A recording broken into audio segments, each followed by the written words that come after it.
Why are the ocean waves wavy? The ocean gets its waves from the wind. Think of the wind as a playful friend of the ocean. When the wind blows across the surface of the ocean, it's as if it's dragging a giant invisible comb through the water. This combing action pushes the water around, creating ripples and waves.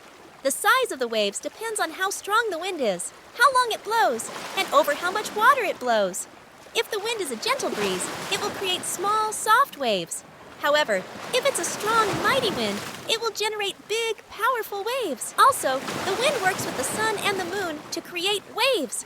The sun and the moon pull on the earth with their gravity, like invisible hands tugging at the ocean. This pull creates tides, which are like giant, slow-moving waves. When the wind and the tides work together, they can create even bigger waves.